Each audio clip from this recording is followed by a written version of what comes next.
Bienvenue pour cette nouvelle édition. Aujourd'hui, la rédaction de DACAB vous propose de vous intéresser aux foires destinées aux habitants, mais également aux visiteurs de l'île. Ces manifestations permettent aux producteurs et artisans insulaires de mettre en valeur la qualité de leurs produits.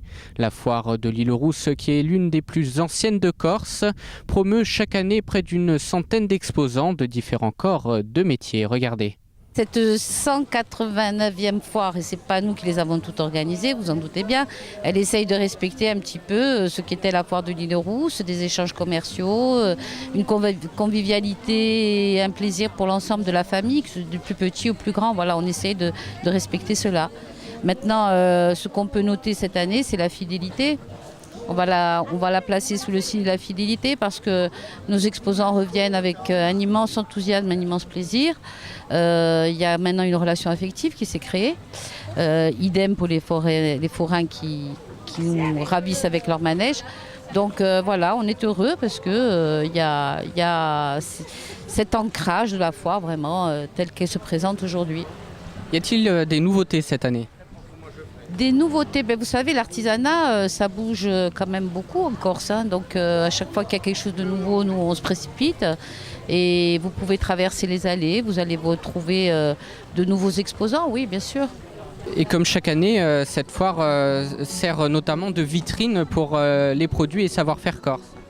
Oui, les exposants sont très attachés parce qu'ils savent qu'on joue sur la carte de la qualité. C'est-à-dire que évidemment qu'il y a un certain tri qui se fait à la base sur l'exposant, ou sinon on tomberait dans un mélange véritable artisanat, faux artisanat, on essaye d'être très vigilant là-dessus. Donc oui, c'est une vitrine évidemment. Que peut-on trouver dans cette foire ? Alors vous trouvez sur la partie alimentaire, vous avez tous les produits typiquement corse, avec des beignets, avec des frappes, avec des gâteaux, vous avez le nougat, vous avez beaucoup de nouveaux de nouveaux producteurs qui mettent en valeur les produits corses avec de nouveaux biscuits, c'est intéressant à voir. Après vous avez toute la partie bijouterie, poterie, tout cet artisanat-là qui reste encore très riche. Ensuite, vous avez ce qui est intéressant également, c'est l'espace habillement. Parce que là, vous avez des forains qui viennent pour la plupart de Marseille, qui arrivent avec des prix très attractifs et de la qualité. Là aussi, on joue sur la qualité, même en ce qui concerne la partie habillement. Après, nous avons également un volet associatif, parce qu'il est hors de question qu'on les oublie, ces gens qui travaillent au quotidien pour l'île Rousse. Nous leur avons permis de monter des buvettes. Nous leur avons également gardé un espace associatif qui est totalement gratuit pour qu'ils puissent aussi exprimer leur savoir-faire, également leur travail qu'ils réalisent tout au long de l'année. C'est important aussi. Quelles vont être les animations pour ce week-end ? Oui, alors nous avons un très beau spectacle ce soir. C'est Thomas Bronzini de Carafe qui a réalisé un spectacle sur Serge Reggiani avec une mise en scène de Guy Cimino. Et c'est un spectacle qui est à la fois raconté et chanté. Je pense que ça va être de qualité également. Et puis demain, nous avons le groupe mythique Diana Dilal, qu'on n'a plus besoin de présenter. Expositions, ateliers, concerts, ces foires ce ne sont pas que des stands et de l'animation. Elles sont l'occasion pour certains de débattre, d'échanger sur certaines questions et surtout sur l'avenir en Corse des filières comme l'agriculture. C'était notamment le cas de la 21e édition de la foire de l'Amandier à Aregno qui, pour l'occasion, avait réuni plusieurs professionnels. Voici le reportage.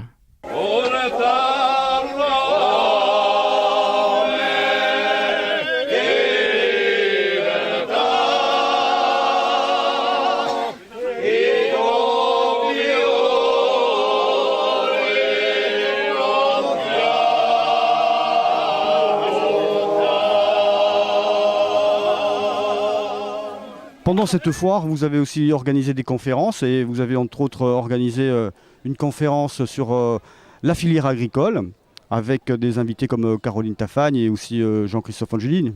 Oui, Jean-Christophe Angeline et aussi Henri Malos qui étaient là pour nous essayer de nous apporter des solutions au niveau européen pour voir si, suivant les projets qu'on peut monter, pour aider à trouver des financements. Et comme c'est quelqu'un qui était président de la Commission européenne, qui peut nous apporter beaucoup à ce sujet-là. Lors de cette conférence sur la filière agricole, le foyer rural d'Araigne a aussi proposé Agaz à Dilamonde. C'est quoi ce projet? Alors, Agaz à l'amande, c'est un projet qui nous tient à cœur, puisque cette foire est dédiée à l'amande et nous voulons monter ce projet. À Agaz à l'amande, il y aura une casserie, puisqu'il n'y a plus de casserie pour les amandes en Corse. Le but, c'est d'installer une casserie sur la commune et à Agaz de l'amande avec un atelier de transformation de l'amande de produits à tous ses dérivés. On m'a demandé d'intervenir sur la bascule entre économie résidentielle et économie productive. Et donc, comme je l'ai expliqué, le tourisme est très important pour comprendre cette bascule, puisque c'est à la fois un moteur de l'économie résidentielle. La demande urbano-touristique est très forte sur le territoire corse, en particulier en Balagne et notamment en Balagne littorale. Et puisque le tourisme exerce une pression foncière d'envergure qui s'applique du littoral vers l'intérieur des terres, qui remonte vers les villages rétro-littoraux. Mais d'un autre côté, la demande touristique permet d'élargir la demande de consommation de produits de terroir de qualité, d'origine, de typiques, ayant une certaine authenticité. Et donc ça permet de relancer aussi un certain nombre de filières agricoles, de maintenir de l'emploi rural sur le territoire, de développer des exploitations vers l'agritourisme qui peuvent être des opportunités de développement pour ces exploitations agricoles, de création d'emplois ruraux, de développement de nouveaux moyens de nouveaux canaux de commercialisation. Ça représente de nouveaux débouchés pour le milieu agricole, sous certaines conditions, puisque la mise en place d'une structure agritouristique n'est pas accessible à tous les agriculteurs. Il faut déjà être suffisamment structuré, avoir la maîtrise de son foncier, trouver la main-d'œuvre qui permettra de développer cet accueil en milieu rural. Et puis, ça représente un autre métier, puisque c'est une activité de service et non de production. Et donc, il faut avoir la fibre de la vente et de l'accueil sur la ferme. Les foires, ce sont toujours une vitrine de notre savoir-faire, de notre production et de notre richesse. Oui, et celle-là, du point de vue qui nous occupe aujourd'hui, l'artisanat d'art, la valorisation de l'amande, la mise en œuvre d'une stratégie économique à long terme dans ce domaine est véritablement emblématique. Emblématique parce que l'on voit bien qu'il y a des acteurs de toute nature. On a d'ailleurs eu un débat fort intéressant ce matin en l'église du village. Et il y a donc des perspectives importantes qui sont aujourd'hui possibles dans le domaine de la valorisation de l'amande. Et je crois que le travail qui a été conduit notamment dans le domaine de l'artisanat d'art et de la recherche de filières d'excellence et de niche également est très porteur. Donc notre présence aujourd'hui en tant que conseil exécutif fait sens et nous avons la volonté de tirer des conséquences opérationnelles de ce qui est aujourd'hui valorisé et promu dans tous les grands domaines et je le pense d'en déduire des leviers de développement économique durable et partagé pour le territoire et plus généralement pour la Corse. Vous avez parlé de 5 pistes pour le développement de la filière agricole. D'abord la question de la traçabilité, de la propriété intellectuelle ou industrielle. En un mot, plus adapté de la protection, parce qu'on ne peut pas aujourd'hui prendre le risque d'affronter le marché sans avoir valorisé l'amande corse pour ce qu'elle est, en termes de savoir-faire, de terroir, de capacité propre, intrinsèque. Donc il faut aujourd'hui que l'amande corse soit reconnue et valorisée comme telle. Donc il y a un sujet de protection. Deuxièmement, il y a un sujet d'installation de jeunes agriculteurs. On l'a malheureusement dit, en Corse, quand un agriculteur s'installe, 5 partent à la retraite. Il y a donc nécessité aujourd'hui de renouveler les acteurs de la profession agricole, de la production de manière générale. Et je crois que le secteur de l'amande que l'on veut développer et soutenir n'échappe pas à la règle. Troisièmement, il y a la question de la mécanisation qui est importante, avec l'idée de mutualiser ou pas un certain nombre d'appareils et d'outils. Quatrièmement, la question de l'implantation du choix commercial, juridique qui va supporter tout cela. On a parlé par exemple d'une SKIC, d'une société commerciale coopérative d'intérêt commercial, ça me paraît être en l'occurrence le bon format. Et cinquièmement et enfin, créer Agaz à Dilamonde qui va être la vitrine au confluent de tout ce que l'on a déjà envisagé et qui va permettre de croiser les acteurs, les initiatives, les efforts dans une même direction, la promotion de l'amande corse et d'une filière d'excellence dans ce domaine-là. La Corse compte pour elle de nombreuses foires à thème, l'amande, la châtaigne ou encore le fromage. Des manifestations populaires qui ont de quoi ravir les friands de gastronomie. La foire de l'Olivier à Montemaggiore est fait également en partie de celle-ci. Et chaque année, elle accueille plusieurs milliers de visiteurs, leur proposant ainsi une multitude de produits dérivés de l'olive. Regardez. Une 29e édition, je dirais, sous de bons jours. Je dirais dans la continuité des autres éditions, je dirais avec la mise en valeur des produits locaux, des sélections que l'on fait, puisque vous savez donc qu'on fait partie de la FRAC, quand on est une foire labellisée Fiere di Corsica, donc vous n'avez ici que des producteurs, je veux dire ce ne sont que des gens qui peuvent vous parler le mieux de leurs produits. Alors des exposants et des conférences aussi, c'est important aussi de profiter de cette foire pour faire un point sur la filière et de mettre en lumière tous les points qui vont et qui ne vont pas de la filière. Et bien sûr, parce que c'est une foire à la base qui leur est dédiée. Donc la filière, elle a toute sa place, je veux dire, sur le champ de foire, elle est là avec nous. Donc il y a eu une conférence, il y a eu d'abord une assemblée générale donc, du syndicat qui était sur place. Et ensuite, il y a eu une réunion, je veux dire, ouverte à tout le monde sur le juste prix de l'huile d'olive de Corse. Donc on a pu voir que quand même l'huile d'olive de Corse, même si les gens vont dire qu'elle est chère, eh ben, n'est pas chère par rapport à d'autres huiles du continent qui sont en AOP.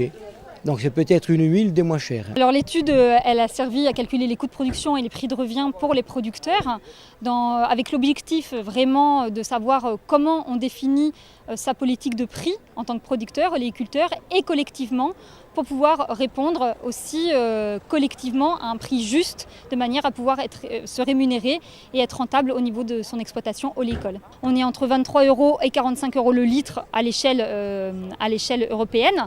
Donc ça, de toute façon, on n'est pas forcément plus cher, mais le prix de revient nécessaire pour se rémunérer, qui est autour de 20 € le litre, il est justifié par des coûts de production, par un travail au niveau du verger, par un investissement nécessaire pour travailler dans de bonnes conditions, même si aujourd'hui on a des investissements qui sont soutenus par une politique de mesures d'aide à l'investissement au niveau de l'ODARC, de l'Office de développement agricole de la Corse.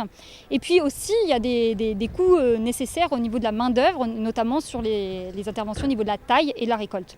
Et tout ça, ça justifie le coût de production et donc le prix de revient qui justifie une nécessité de vendre à minima, dans certaines hypothèses posées, que j'ai présentées en conférence, à 20 € le litre. Pour moi, personnellement, ça me permet d'écouler pratiquement tout mon stock. Je suis un petit producteur, vraiment artisanal. J'ai une quarantaine d'arbres sur Zilia. Donc cette année, j'ai fait 400 litres. Donc écoulé sur 2 ans, en faisant 2 foires et quelques petits marchés, ça me permet de passer tout mon stock. C'est aussi l'occasion de parler des mots qui touchent la filière, qui touchent la profession. Est-ce que l'exilé, est-ce que ça vous fait peur? Est-ce que vous la sentez arriver? Est-ce que vous en avez peur? Est-ce que vous êtes protégé? Est-ce que vous êtes préparé? Bon, on en a peur, ça c'est sûr qu'on en a peur, on en discute entre nous.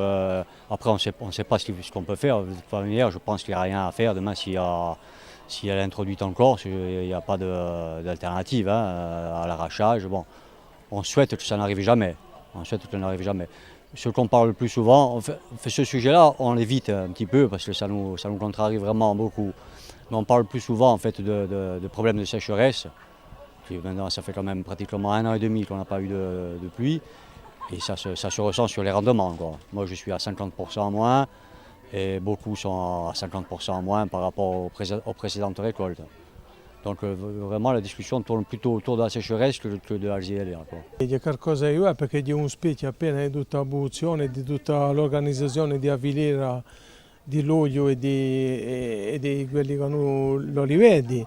E quantunque dice radio a un livello di nostro paese un'agricoltura è una cultura che è vecchia, che è data di migliaia di anni, che l'ha sempre praticato il nostro popolo, che ha conosciuto parecchie difficoltà, ma che oggi è quantunque rilanciata con volontà di l'umidione in tanti territori che lavorano e questo è qualcosa di formidevole che non ci passasse. E in tutti i luoghi di Corsica, quando c'era la produzione d'olio d'oliva, oggi si vede che riparte e che cominciamo a avere mercati, che cominciamo a avere un peso economico nel nostro paese. E dopo ci sono i problemi che si pongono, ma si pongono in tutti i paesi del Mediterraneo, questa questione di Axileia che oggi impuzzichisce la situazione, fa che c'è un pericolo maggiore per il nostro rivede semplicemente di noi, per tutta la nostra terra e tutte le nostre foreste, e questi di noi ci deve essere una presa di coscienza, ma penso che entrarci di passarsi, di costruirsi, e che il mondo agricolo oggi si rende conto che deve occuparsi di questa situazione e dobbiamo portare una risposta comune per essere domani sempre presenti e conservati tutte le nostre potenzialità agricole e delle nostre foreste. Fort de son potentiel culinaire et artisanal, les producteurs de l'île de Beauté n'hésitent pas à exposer leur savoir-faire dans les foires sur le continent. Du salon Miam d'Alès à la foire internationale de Marseille, les produits insulaires se construisent petit à petit une renommée nationale, voire internationale. Pour exemple, à Marseille, pendant 10 jours, c'était plus de 300 000 visiteurs qui ont eu l'occasion de découvrir une grande partie de la culture corse. Retour sur l'inauguration du village. C'est doublement important, d'abord, comme je vous l'ai dit, parce que ça permet à nos entreprises, à notre économie, à nos artisans d'avoir une vitrine, de se connecter à un événement international qui va accueillir sur 10 jours plus de 300 000 personnes. Donc forcément de nouveaux marchés, la valorisation de notre savoir-faire. Et puis dans l'autre sens aussi, être ici présent à Marseille où il y a plus de 120 000 Corses, c'est une façon de se connecter à une ville qui a un rôle majeur dans notre histoire et dans notre imaginaire collectif. Et puis de dire à la diaspora que la Corse a besoin d'elle, qu'il s'agisse de la diaspora de Paris, de Marseille ou d'ailleurs. Je pense qu'un peuple ne peut pas se priver de sa ressource humaine, et dans cette ressource humaine, nous avons la chance de pouvoir compter sur des milliers de Corses qui, à un moment donné ou à un autre, sont partis pour une raison ou pour une autre et qui aujourd'hui peuvent apporter beaucoup à l'entreprise collective. Je crois véritablement que la Corse aujourd'hui a une attractivité, une notoriété qui sont incomparables, mais qu'il convient d'en bénéficier plus directement et davantage avec une stratégie, une structuration, et dans ce cadre-là, la diaspora a un rôle fondamental à jouer. Donc il y a d'abord le rôle que les Corses, ambassadeurs de l'île, ont à jouer de manière très directe. Il y a ensuite, bien sûr, l'influence économique des foires qui est important, et je crois qu'effectivement, être présent à Marseille aujourd'hui fait du sens pour nos compatriotes et au-delà pour celles et ceux qui par centaines de milliers visitent cette foire d'année en année. C'est la raison pour laquelle nous souhaitons installer ce rendez-vous dans le temps et en faire non pas simplement un coup d'éclat ou un coup médiatique, une année seulement, mais véritablement un rendez-vous régulier, permanent, qui soit une occasion, un moment pour tisser des échanges, nouer des partenariats et toujours, encore et toujours, parler, échanger sur l'avenir de la Corse. Une grande première, on s'en félicite. C'était un pari un peu osé au départ. On voulait réparer une erreur historique à notre sens, puisque la Corse était absente de la foire de Marseille depuis seulement 93 ans. Quand on connaît le nombre de Corses à Marseille et en région PACA, ça y est, c'est chose faite. On espère que ce sera une réussite. Il reste 10 jours de foire. L'objectif premier, c'est que les exposants soient contents pour pouvoir pérenniser cet événement et revenir l'année prochaine peut-être encore plus fort. On est un stand, on présente de la charcuterie traditionnelle. Donc on a essayé de mettre un décor un peu traditionnel pour dénoter un petit peu, pour faire venir la Corse aux gens. Donc on va avoir un peu toute la charcuterie. On a de la saucisse pur porc, on a de la cope, du londe, des jambons, de la saucisse de sanglier. Cette semaine d'être ici à la foire de Marseille, la foire internationale, qu'est-ce que ça représente pour vous, pour vos ventes et pour votre contact client? Écoutez, c'est très très important, ça représente un volume de vente assez exceptionnel quand même sur 10 jours. Et puis ça nous permet en plus d'être dans un lieu où beaucoup d'artisans présentent des produits d'exception. Donc en fait, ça crée une certaine émulation et le public est très content pour ça et il a plus confiance. On peut le dire, la charcuterie est le produit d'appel de la Corse. Exactement. C'est le produit d'appel de la Corse et c'est pour ça que certaines dérives peuvent nous desservir. Et justement, de venir sur ce genre d'événement, ça nous permet de montrer que nous, au moins, on essaye de faire des choses de qualité. Et c'est pour ça que les gens sont contents, justement, c'est ce que je vous disais tout à l'heure. Nous sommes touristes à vacances, donc nous vendons des séjours.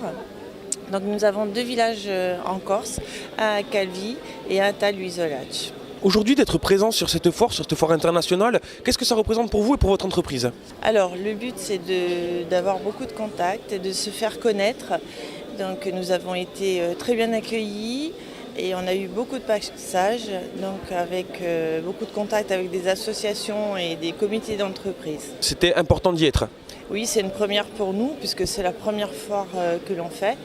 Et nous sommes très contents des retours que nous avons eus au niveau des clients. Merci à toutes et à tous. DACAB, c'est terminé pour aujourd'hui. On se donne rendez-vous pour une prochaine émission avec une nouvelle thématique. Et en attendant, je vous remercie de nous avoir suivis et à bientôt.